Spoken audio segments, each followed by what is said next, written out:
L'effusion de l'esprit de vérité. Vers 1 heure de l'après-midi, tandis que les 120 croyants étaient en prière, ils se rendirent tous compte d'une étrange présence dans la salle. En même temps, tous ses disciples devinrent conscients d'un sentiment nouveau et profond de joie, de sécurité et de confiance spirituelle. Cette nouvelle conscience de force spirituelle fut immédiatement suivie d'une puissante impulsion à sortir pour proclamer publiquement l'évangile du royaume et la bonne nouvelle que Jésus était ressuscité d'entre les morts. Pierre se leva et déclara que ce devait être la venue de l'esprit de vérité que le Maître leur avait promis. Il leur proposa d'aller au temple commencer à proclamer la bonne nouvelle confiée à leurs soins, et tous firent ce que Pierre avait suggéré. L'éducation de ces hommes leur avait bien appris que l'évangile qu'ils devaient prêcher était la paternité de Dieu et la filiation des hommes, mais, à ce moment précis d'extase spirituelle et de triomphe personnel, la meilleure et la plus grande nouvelle à laquelle ils pouvaient penser était le fait que le Maître était ressuscité. Dotés d'un pouvoir d'en haut, ils allèrent donc prêcher l'heureuse nouvelle au peuple, le salut par Jésus, mais ils tombèrent involontairement dans l'erreur de substituer au message même de l'Évangile certains faits associés à l'Évangile. Pierre prit inconsciemment l'initiative de cette erreur, et d'autres le suivirent, jusqu'à Paul, qui créa une nouvelle religion fondée sur cette nouvelle version de la bonne nouvelle. L'Évangile du royaume, le fait de la paternité de Dieu associé à la vérité qui en découle de la fraternité des hommes basée sur cette filiation. Le christianisme, tel qu'il s'est développé depuis ce jour, est le fait de Dieu en tant que Père du Seigneur Jésus-Christ, associé à l'expérience de communion du croyant avec le Christ ressuscité et glorifié. Il n'est pas étonnant que ces hommes imprégnés d'esprit aient saisi cette occasion d'exprimer leur sentiment de triomphe sur les forces qui avaient cherché à détruire leur maître et à mettre fin à l'influence de son enseignement.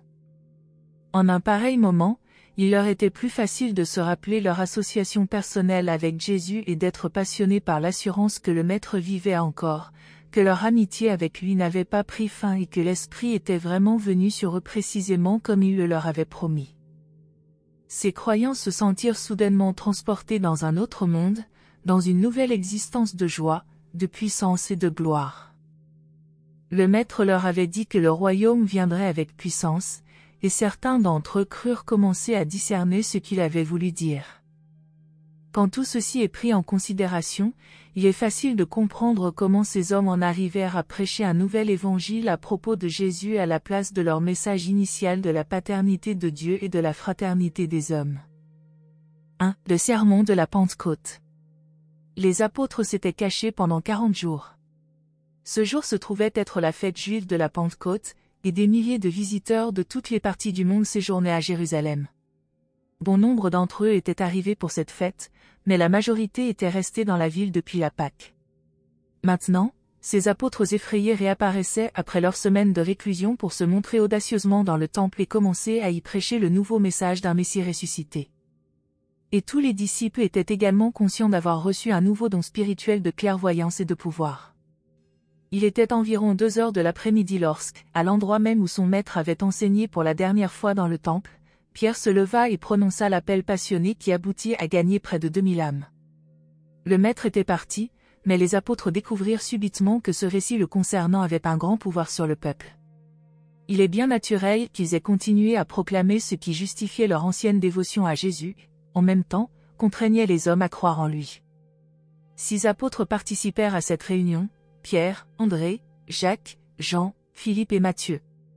Ils parlèrent pendant plus d'1 heure et demie et exprimèrent leur message en grec, en hébreu et en araméen, ils prononcèrent même quelques paroles en d'autres langues dont ils avaient quelques notions. Les chefs des Juifs furent stupéfaits de l'audace des apôtres, mais craignirent de les molester à cause du grand nombre de gens qui croyaient à leur récit. Vers 4h30, plus de 2000 nouveaux croyants descendirent avec les apôtres à la piscine de Siloé où Pierre, André, Jacques et Jean les baptisèrent au nom du Maître. Il faisait nuit quand ils eurent achevé de baptiser cette multitude. La Pentecôte était la grande fête du baptême où l'on admettait à la communauté des prosélytes de la porte, les gentils qui désiraient servir Yahweh. Il était donc d'autant plus facile à un grand nombre de juifs et de gentils croyants de se faire baptiser ce jour-là. Ce faisant, ils ne rompaient en aucune manière avec la foi juive. Les croyants en Jésus formèrent même, pendant quelque temps, une secte interne du judaïsme. Tous, y compris les apôtres, restaient fidèles aux exigences essentielles du système cérémoniel juif. 2. La signification de la Pentecôte. Jésus vécut et enseigna sur terre un évangile qui dégagea l'homme de la superstition qu'il était un enfant du diable et l'éleva à la dignité de fils de Dieu par la foi. Ce message de Jésus, tel qu'il le prêcha et le vécut en son temps, résolvait efficacement les difficultés spirituelles de l'homme à l'époque où il fut énoncé. Et maintenant que le Maître a personnellement quitté ce monde, il envoie à sa place l'Esprit de vérité destiné à vivre dans l'homme et à reformuler le message de Jésus pour chaque nouvelle génération. Ainsi, chaque nouveau groupe de mortels apparaissant à la surface de la terre aura une nouvelle version mise à jour de l'Évangile, une illumination personnelle et une gouverne collective telle qu'elle se révélera être pour l'homme une solution efficace de ses difficultés spirituelles toujours nouvelles et variées. Bien entendu, la première mission de cet esprit consiste à entretenir et à personnaliser la vérité, car c'est la compréhension de la vérité qui constitue la forme la plus élevée de la liberté humaine. Ensuite, cet esprit a pour dessein de détruire chez le croyant le sentiment d'être orphelin. Jésus ayant vécu parmi les hommes, tous les croyants éprouveraient un sentiment de solitude si l'esprit de vérité n'était pas venu habiter dans les cœurs humains. L'effusion de l'Esprit du Fils prépara efficacement le mental de tous les hommes normaux à l'effusion universelle subséquente de l'Esprit du Père, l'ajusteur, sur toute l'humanité. Dans un certain sens, l'Esprit de vérité est à la fois l'Esprit du Père universel et celui du Fils créateur. Ne commettez pas l'erreur de compter acquérir la ferme conscience intellectuelle de l'Esprit de vérité désormais répandu. L'Esprit ne crée jamais une conscience de lui-même, mais seulement une conscience de Michael, le Fils. Dès le commencement, Jésus enseigna que l'Esprit ne parlerait pas de lui-même. La preuve de votre communion avec l'Esprit de vérité ne se trouve donc pas dans votre conscience de cet Esprit, mais plutôt dans votre expérience d'une communion accrue avec Michael. L'Esprit vint aussi pour aider les hommes à se rappeler et à comprendre les paroles du Maître, ainsi qu'à éclairer et réinterpréter sa vie sur terre. Ensuite, l'Esprit de vérité vint aider les croyants à témoigner des réalités des enseignements et de la vie de Jésus tel qu'il l'a vécu dans la chair, et tel qu'il la vit maintenant de nouveau et à nouveau dans chaque croyant des générations successives de fils de Dieu imprégnés de l'Esprit. Il apparaît ainsi que l'Esprit de vérité vient réellement pour conduire tous les croyants dans toute la vérité, pour les faire accéder à la connaissance grandissante de l'expérience de la conscience spirituelle vivante et croissante de la réalité de la filiation éternelle et ascendante avec Dieu. Jésus vécut une vie qui est une révélation de l'homme soumis à la volonté du Père, et non un exemple que chacun doit essayer de suivre à la lettre. Sa vie dans la chair ainsi que sa mort sur la croix et sa résurrection ultérieure devinrent bientôt un nouvel évangile de la rançon ainsi payée pour racheter l'homme de l'emprise du malin, de la condamnation d'un Dieu offensé. Malgré tout, bien que l'évangile ait été ainsi très déformé, le fait subsiste que ce nouveau message à propos de Jésus comportait bien des vérités et des enseignements fondamentaux de son évangile initial du royaume. Tôt ou tard, ces vérités passées sous silence de la paternité de Dieu et de la fraternité des hommes émergeront pour transformer efficacement la civilisation de toute l'humanité. Mais ces erreurs intellectuelles n'interfèrent en aucune manière avec les grands progrès des croyants en croissance d'esprit. En moins d'un mois après l'effusion de l'Esprit de vérité, les apôtres firent individuellement plus de progrès spirituels que durant leurs 4 années, ou presque, d'association personnelle et affectueuse avec le Maître. Cette substitution du fait de la résurrection de Jésus à la vérité de l'Évangile sauveur de la filiation avec Dieu n'empêcha pas non plus, en quoi que ce soit, la diffusion rapide de leurs enseignements. Au contraire, le fait que le message de Jésus ait été apporté sous l'égide des nouveaux enseignements sur sa personne et sa résurrection parut faciliter grandement la prédication de la bonne nouvelle. L'expression « baptême de l'Esprit », qui fut si généralement employée vers cette époque, signifiait simplement la réception consciente de ce don de l'Esprit de vérité et la recognition personnelle de ce nouveau pouvoir spirituel comme un accroissement de toutes les influences spirituelles précédemment ressenties par les âmes connaissant Dieu. Depuis l'effusion de l'Esprit de vérité, l'homme est sujet à l'enseignement et à la gouverne d'une triple dotation spirituelle, l'Esprit du Père, l'ajusteur de pensée, l'Esprit du Fils, l'Esprit de vérité, et l'Esprit de l'Esprit, le Saint-Esprit. Dans un sens, l'humanité est sujette à la double influence du septuple appel des influences spirituelles universelles. Les races primitives évolutionnaires de mortels subissent le contact progressif des sept esprits mentaux adjuva de l'esprit mère de l'univers local. Ensuite, à mesure que l'homme progresse en s'élevant sur l'échelle de l'intelligence et de la perception spirituelle, cette influence supérieure d'esprit vient en fin de compte planer au-dessus de lui et habiter en lui. Voici ces sept esprits des mondes en progrès. 1. L'esprit effusé du Père universel, l'ajusteur de pensée.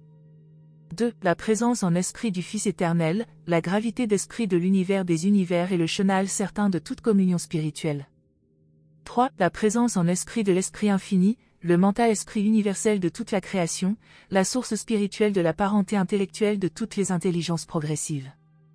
4. L'esprit du Père universel et du Fils créateur, l'esprit de vérité, généralement considéré comme l'esprit du Fils de l'univers. 5. L'esprit de l'esprit infini et de l'esprit mère de l'univers, le Saint-Esprit, généralement considéré comme l'esprit de l'univers.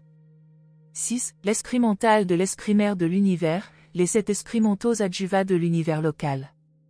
7. L'esprit du Père, des Fils et des esprits, l'esprit au nouveau nom des mortels ascendeurs des royaumes après la fusion de l'âme humaine née d'esprit avec l'ajusteur de pensée du paradis, et après que ces ascendeurs auront atteint ultérieurement la divinité et la glorification du statut du corps paradisiaque de la finalité. C'est ainsi que l'effusion de l'esprit de vérité apporta au monde et à ses peuples la dernière dotation d'esprit destinée à les aider dans la recherche ascendante de Dieu. 3. Ce qui se passa à la Pentecôte. Beaucoup d'enseignements bizarres et étranges furent associés aux récits initiaux du jour de la Pentecôte. Dans les temps qui suivirent, les événements de ce jour où l'esprit de vérité, le nouvel instructeur, vint habiter parmi les hommes, ont été confondus avec les stupides débordements d'un sentimentalisme exacerbé. La principale mission de cet esprit, répandu par le Père et le Fils, consiste à enseigner aux hommes les vérités sur l'amour du Père et la miséricorde du Fils. Ce sont là les vérités de divinité que les hommes peuvent comprendre plus complètement que tous les autres traits de caractère divin. L'esprit de vérité cherche en premier lieu à révéler la nature spirituelle du Père et le caractère moral du Fils. Le Fils créateur, dans la chair, a révélé Dieu aux hommes, l'esprit de vérité, dans le cœur, révèle le Fils créateur aux hommes. Quand un homme produit dans sa vie les fruits de l'esprit, il exprime simplement les traits de caractère que le Maître a manifestés dans sa propre vie terrestre. Quand Jésus était sur terre, il a vécu sa vie comme une personnalité indivise, Jésus de Nazareth. En tant qu'esprit intérieur du nouvel instructeur, depuis la Pentecôte, le Maître a pu vivre sa vie à nouveau dans l'expérience de tout croyant instruit de la vérité. Bien des événements qui surviennent au cours d'une vie humaine sont difficiles à comprendre et à concilier avec l'idée que nous habitons un univers dans lequel la vérité prévaut et la droiture triomphe. Il apparaît trop souvent que la calomnie, le mensonge, la malhonnêteté et l'injustice, le péché ont le dessus. Après tout, la foi triomphe-t-elle du mal, du péché et de l'iniquité? La réponse est affirmative. La vie et la mort de Jésus sont la preuve éternelle que la vérité de la bonté et la foi des créatures dirigées par l'Esprit seront toujours justifiées. Des spectateurs se gossèrent de Jésus sur la croix en disant « Voyons si Dieu va venir le délivrer ». Le jour de la crucifixion parut sombre, mais le matin de la résurrection fut glorieusement clair, et le jour de la Pentecôte fut encore plus brillant et joyeux. Les religions de désespoir pessimiste cherchent à se libérer des fardeaux de la vie, elles souhaitent ardemment l'anéantissement dans un sommeil et un repos sans fin. Ce sont les religions de la peur et de la crainte primitive. La religion de Jésus est un nouvel évangile de foi à proclamer à l'humanité qui se débat. Cette religion nouvelle est fondée sur la foi, l'espérance et l'amour. La vie de mortel avait porté à Jésus ses coups les plus durs, les plus cruels et les plus sévères, et cet homme avait fait face à ces situations désespérantes avec foi et courage, et avec la détermination inébranlable de faire la volonté de son Père. Jésus affronta la vie dans toute sa terrible réalité, et la maîtrisa, même jusque dans la mort. Il ne se servit pas de la religion pour se libérer de la vie. La religion de Jésus ne cherche pas à échapper à cette vie pour jouir d'une félicité qui vous attend dans une autre existence. La religion de Jésus procure la joie et la paix d'une nouvelle existence spirituelle qui rehausse et ennoblit la vie que les hommes vivent actuellement dans la chair. Si une religion est un opium pour le peuple, elle n'est pas la religion de Jésus. Sur la croix, il refusa de boire le narcotique. Son esprit, répandu sur toute chair, est une puissante influence mondiale qui élève l'homme et le pousse à progresser. L'impulsion vers le progrès spirituel est la force motrice la plus puissante présente dans le monde. Les croyants qui apprennent la vérité sont les seules âmes progressives et dynamiques sur terre. Le jour de la Pentecôte, la religion de Jésus rompit toutes les restrictions nationales et entraves raciales. Il est éternellement vrai que, là où se trouve l'Esprit du Seigneur, là est la liberté. Ce jour-là, l'Esprit de vérité devint le don personnel du Maître à chaque mortel. Cet esprit fut effusé afin de qualifier les croyants pour prêcher plus efficacement l'évangile du royaume, mais ils commirent l'erreur de prendre l'expérience de recevoir l'esprit ainsi répandu pour une partie du nouvel évangile qu'inconsciemment ils formulaient. Tenez compte du fait que l'esprit de vérité fut effusé sur tous les croyants sincères, et que les apôtres ne furent pas les seuls bénéficiaires de ce don de l'esprit. Les 120 hommes et femmes assemblés dans la salle du haut reçurent tout le nouvel instructeur, aussi bien que tous les cœurs honnêtes du monde entier. Ce nouvel instructeur fut effusé sur l'humanité, et chaque âme le reçut selon son propre amour de la vérité et sa propre aptitude à saisir et à comprendre les réalités spirituelles. Enfin, la vraie religion est libérée de l'emprise des prêtres et de toutes les classes sacrées, et trouve sa manifestation réelle dans l'âme individuelle des hommes. La religion de Jésus encourage le type le plus élevé de civilisation humaine, en ce sens qu'elle crée le type le plus élevé de personnalité spirituelle et proclame le caractère sacré de cette personne. La venue de l'Esprit de vérité à la Pentecôte rendit possible une religion qui n'est ni radicale ni conservatrice, elle n'est ni l'ancienne, ni la nouvelle, elle ne doit être dominée ni par les vieux ni par les jeunes. Le fait de la vie terrestre de Jésus fournit un point d'appui pour l'encre du temps, tandis que l'effusion de l'Esprit de vérité assure l'expansion perpétuelle et la croissance indéfinie de la religion que Jésus a vécue et de l'Évangile qu'il a proclamé. L'Esprit guide dans toute la vérité. Il enseigne l'expansion et la croissance constante d'une religion de progrès sans fin et de révélation divine. Ce nouvel instructeur dévoilera perpétuellement aux croyants cherchant la vérité ce qui était si divinement contenu dans la personne et la nature du Fils de l'homme. Les manifestations associées à l'effusion du nouvel instructeur et l'accueil fait au sermon des apôtres par les hommes des diverses races et nations, réunis à Jérusalem, dénotent l'universalité de la religion de Jésus.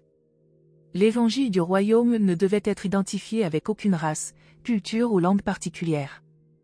Le jour de la Pentecôte marqua le grand effort de l'Esprit pour libérer la religion de Jésus des entraves juives dont elle avait hérité. Même après cette démonstration où l'Esprit fut répandu sur toute chair, les apôtres s'efforcèrent d'abord d'imposer à tous leurs convertis les exigences du judaïsme. Paul lui-même eut des difficultés avec ses frères de Jérusalem parce qu'il refusait de soumettre les gentils à ses pratiques juives. Nulle religion révélée ne peut se répandre dans le monde entier si elle commet la grave erreur de se laisser imprégner par une culture nationale, ou associée à des pratiques raciales, économiques ou sociales déjà établies. L'effusion de l'Esprit de vérité fut indépendante de toute forme, cérémonie, lieu sacré et comportement spécial de ceux qui reçurent la plénitude de sa manifestation. Au moment où l'Esprit vint sur les personnes assemblées dans la salle du haut, elles étaient simplement assises là et venaient de se plonger dans une prière silencieuse. L'Esprit fut effusé à la campagne aussi bien qu'à la ville. Il n'était pas nécessaire pour les apôtres de se retirer dans la solitude pendant des années de méditation solitaire afin de recevoir l'Esprit. La Pentecôte dissocie à jamais l'idée d'expérience spirituelle de la notion d'un environnement spécialement favorable. La Pentecôte, avec sa dotation spirituelle, était destinée à détacher pour toujours la religion du maître de toute subordination à la force physique. Les éducateurs de cette nouvelle religion sont désormais munis d'armes spirituelles, ils doivent partir à la conquête du monde avec une indulgence qui ne se dément jamais, une bonne volonté incomparable et un amour abondant. Ils sont équipés pour triompher du mal par le bien, pour vaincre la haine par l'amour, pour anéantir la peur avec une foi vivante et courageuse dans la vérité. Jésus avait déjà enseigné à ceux qui le suivaient que sa religion n'était jamais passive, ses disciples devaient toujours être actifs et positifs dans leur ministère de miséricorde et dans leur manifestation d'amour. Ces croyants ne regardaient plus Yahweh comme « le Seigneur des armées ». Ils considéraient maintenant la déité éternelle comme le « Dieu et Père du Seigneur Jésus-Christ ». Ils firent au moins ce progrès-là, même si, dans une certaine mesure, ils n'arrivèrent pas à comprendre totalement la vérité que Dieu est aussi le Père spirituel de chaque individu. La Pentecôte dota l'homme mortel du pouvoir de pardonner les blessures personnelles, de supporter avec douceur les pires injustices, de rester impassible en face de dangers effrayants et de défier les maux de la haine et de la colère par des actes intrépides d'amour et de longanimité. Au cours de son histoire, Urantia a subi les ravages de grandes guerres dévastatrices. tous les participants à ces conflits terribles ont rencontré la défaite. Il n'est resté qu'un seul vainqueur, un seul rescapé de ces luttes acharnées, ayant accru sa renommée, Jésus de Nazareth avec son évangile de triomphe sur le mal par le bien. Le secret d'une meilleure civilisation est inclus dans les enseignements du Maître sur la fraternité des hommes, la bonne volonté de l'amour et de la confiance mutuelle.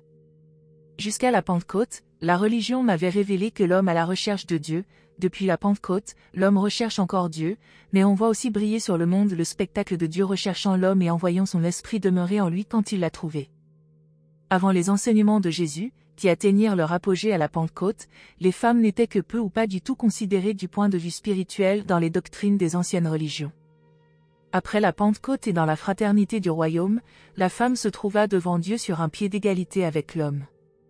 Parmi les 120 personnes qui reçurent cette visitation spéciale de l'Esprit, se trouvaient beaucoup de femmes disciples qui eurent, dans ces bénédictions, une part égale à celle des croyants masculins. Les hommes ne peuvent plus prétendre monopoliser le ministère du service religieux. Les pharisiens pouvaient continuer à remercier Dieu de n'être pas nés femmes, lépreux ou gentils, mais, parmi les fidèles de Jésus, les femmes ont été définitivement libérées de toute discrimination religieuse basée sur le sexe. La Pentecôte a effacé toute séparation religieuse fondée sur des distinctions raciales, des différences culturelles, des castes sociales ou des préjugés concernant le sexe. Il n'est pas surprenant que ces croyants à la nouvelle religion se soient écriés « Là où se trouve l'Esprit du Seigneur, là est la liberté ». La mère et un frère de Jésus se trouvaient tous deux parmi les 120 croyants. En tant que membres de ce groupe commun de disciples, ils reçurent également l'Esprit répandu. Ils ne reçurent pas de ce don béni une plus grande part que leurs compagnons.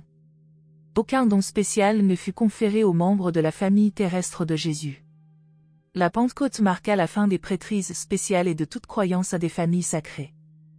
Avant la Pentecôte, les apôtres avaient renoncé à bien des choses pour Jésus. Ils avaient sacrifié leur foyer, leur famille, leurs amis, leurs biens terrestres et leur situation. Lors de la Pentecôte, ils se donnèrent à Dieu, et le Père et le Fils répondirent en se donnant eux-mêmes aux hommes, en envoyant leurs esprits vivre dans les hommes. Cette expérience consistant à perdre le moi et à trouver l'esprit ne fut pas une expérience émotionnelle, elle fut un acte de reddition intelligente du moi et de consécration sans réserve. La Pentecôte fut l'appel à l'unité spirituelle parmi les croyants à l'Évangile. Quand l'Esprit descendit sur les disciples à Jérusalem, la même chose se produisit à Philadelphie, à Alexandrie et en tous les autres lieux où demeuraient des croyants sincères. Il fut littéralement vrai, qu'il n'y avait qu'un seul cœur et une seule âme parmi la multitude des croyants. La religion de Jésus est la plus puissante influence unificatrice que le monde ait jamais connue. La Pentecôte était destinée à diminuer l'outrecuidance d'individus, de groupes, de nations et de races, cet esprit d'outrecuidance dont la tension croît au point qu'il se déchaîne périodiquement en guerre dévastatrice. Seule une approche spirituelle peut unifier l'humanité, et l'esprit de vérité est une influence mondiale universelle. La venue de l'esprit de vérité purifie le cœur humain et conduit ses bénéficiaires à formuler un but de vie unifié avec la volonté de Dieu et le bien-être des hommes. L'esprit d'égoïsme matériel a été englouti dans ce nouveau don spirituel d'altruisme. La Pentecôte, à cette époque comme maintenant, signifie que le Jésus historique est devenu le Fils divin d'expérience vivante. Quand la joie de cet esprit répandu est éprouvée consciemment dans la vie humaine, elle est un tonique pour la santé, un stimulant pour le mental et une énergie inépuisable pour l'âme. Ce n'est pas la prière qui fit descendre l'esprit le jour de la Pentecôte, mais elle contribua beaucoup à déterminer la capacité réceptive qui caractérisa les croyants individuels. La prière n'incite pas le cœur divin à s'effuser libéralement, mais bien souvent la prière creuse des chenaux plus larges et plus profonds par lesquels les dons divins peuvent affluer vers le cœur et l'âme de ceux qui se souviennent ainsi de maintenir, par la prière sincère et la véritable adoration, une communion ininterrompue avec leur auteur. 4. Les débuts de l'Église chrétienne.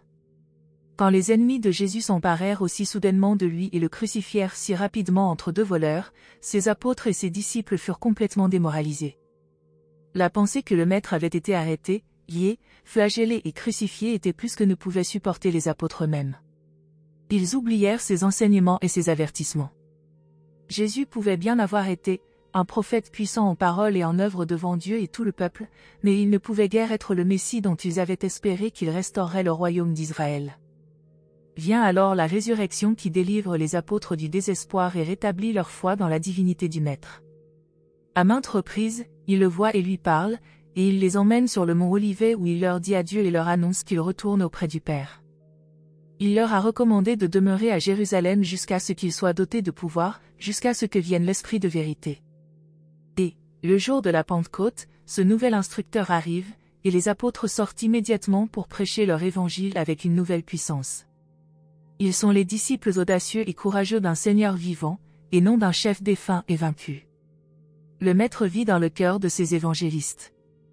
Dieu n'est plus une doctrine dans leur mental, il est devenu une présence vivante dans leur âme. Jour après jour, ils persévéraient d'un commun accord dans le temple et rompaient le pain à la maison. Ils prenaient leur nourriture avec joie et unité de cœur, louant Dieu et ayant la faveur de tout le peuple. Ils étaient tous remplis de l'Esprit et proclamaient la parole de Dieu avec audace. Et la foule des croyants n'avait qu'un cœur et qu'une âme, aucun d'eux ne disait que les biens qu'ils possédaient lui appartenaient en propre, et ils avaient toutes choses en commun. Qu'est-il arrivé à ces hommes que Jésus a ordonnés pour aller prêcher l'évangile du royaume, la paternité de Dieu et la fraternité des hommes? Ils ont un nouvel évangile, ils brûlent d'une nouvelle expérience, ils sont pleins d'une nouvelle énergie spirituelle. Leur message a soudain changé pour devenir la proclamation du Christ ressuscité, Jésus de Nazareth, cet homme que Dieu approuva par des œuvres puissantes et des prodiges, qui a été livré conformément au conseil précis et selon la préconnaissance de Dieu, vous l'avez crucifié et fait périr. Il a ainsi accompli les choses que Dieu avait annoncées longtemps d'avance par la bouche de tous les prophètes. C'est ce Jésus que Dieu a ressuscité. Dieu l'a fait à la fois Seigneur et Christ. Ayant été élevé à la droite de Dieu, et ayant reçu du Père la promesse de l'Esprit, il a répandu ce que vous voyez et entendez. Repentez-vous, pour que vos péchés puissent être effacés, pour que le Père puisse envoyer le Christ, qui a été désigné pour vous, Jésus lui-même, que les cieux doivent recevoir jusqu'au jour du rétablissement de toutes choses. L'évangile du royaume, le message de Jésus, venait d'être changé subitement en évangile du Seigneur Jésus-Christ.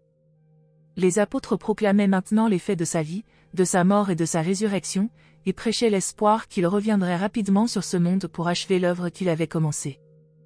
Le message des premiers croyants concernait donc la prédication au sujet des faits de sa première venue et l'enseignement de l'espérance de sa seconde venue, événement qu'ils estimaient devoir survenir à très bref délai.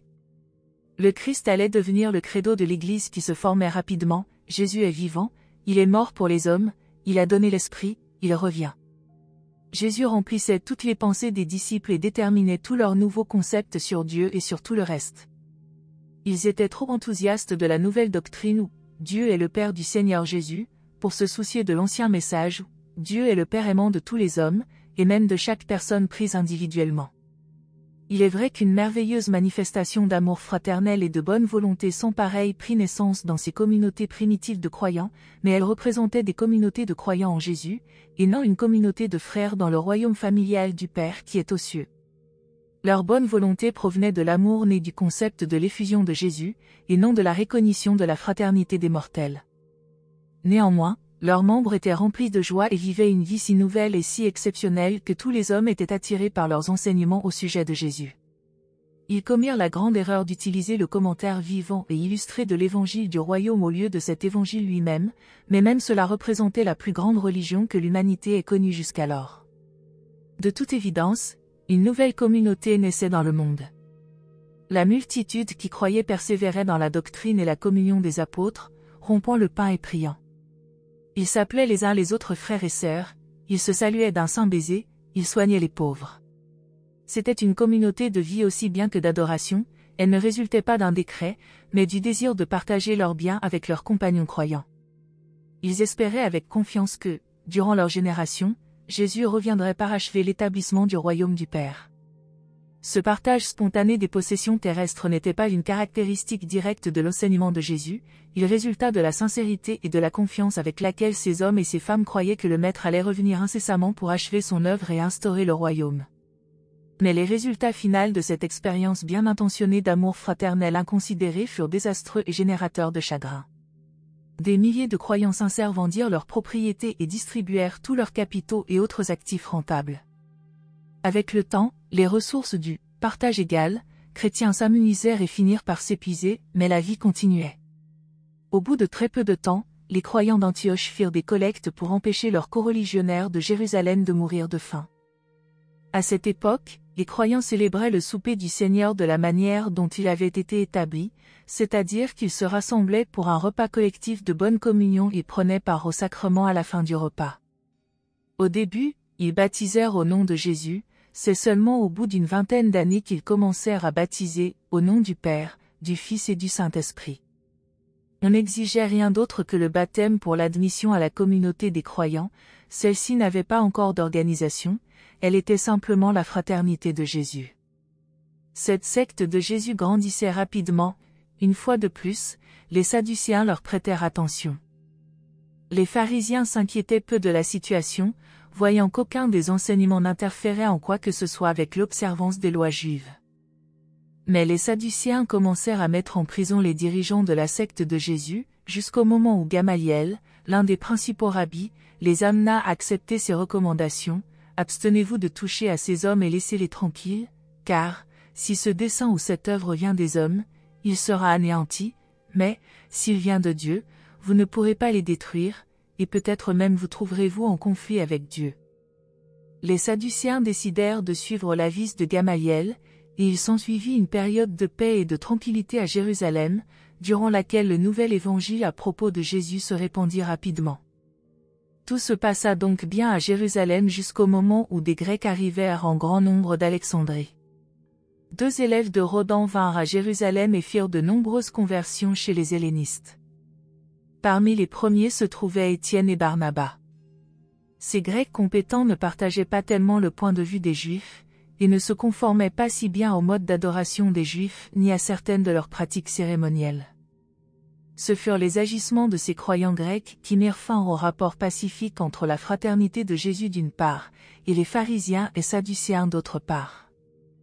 Étienne et son associé grec commencèrent à faire des sermons plus conformes à l'enseignement de Jésus, ce qui provoqua un conflit immédiat avec les dirigeants juifs. Au cours d'un sermon public, quand Étienne atteignit la partie de son discours jugé répréhensible, ils se dispensèrent de toute formalité juridique et le lapidèrent à mort sur place. Étienne, chef de la colonie grecque des croyants en Jésus à Jérusalem, devint ainsi le premier martyr de la foi nouvelle et la cause spécifique de l'organisation officielle de l'Église chrétienne primitive. Les croyants firent face à cette nouvelle crise en constatant qu'ils ne pouvaient plus prolonger leur statut de secte intérieure de la foi juive. Ils convinrent tous qu'il fallait se séparer des incroyants. 1 mois après la mort d'Étienne, l'Église de Jérusalem avait été organisée sous la direction de Pierre, et Jacques, le frère de Jésus, en avait été nommé chef titulaire. Alors éclatèrent les nouvelles et implacables persécutions par les Juifs, de sorte que les éducateurs actifs de la nouvelle religion à propos de Jésus, religion que l'on appela ultérieurement christianisme à Antioche, se dispersèrent jusqu'aux confins de l'Empire en proclamant Jésus. Avant l'époque de Paul, ce furent donc des Grecs qui dirigèrent la diffusion du message. Ces premiers missionnaires, ainsi d'ailleurs que les suivants, reprirent l'itinéraire autrefois suivi par Alexandre, allant à Antioche par Gaza et Tyr, et de là en Macédoine par l'Asie mineure, puis à Rome et dans les parties les plus lointaines de l'Empire. Merci de nous avoir rejoints aujourd'hui, et je vous retrouve bientôt pour une nouvelle exploration passionnante.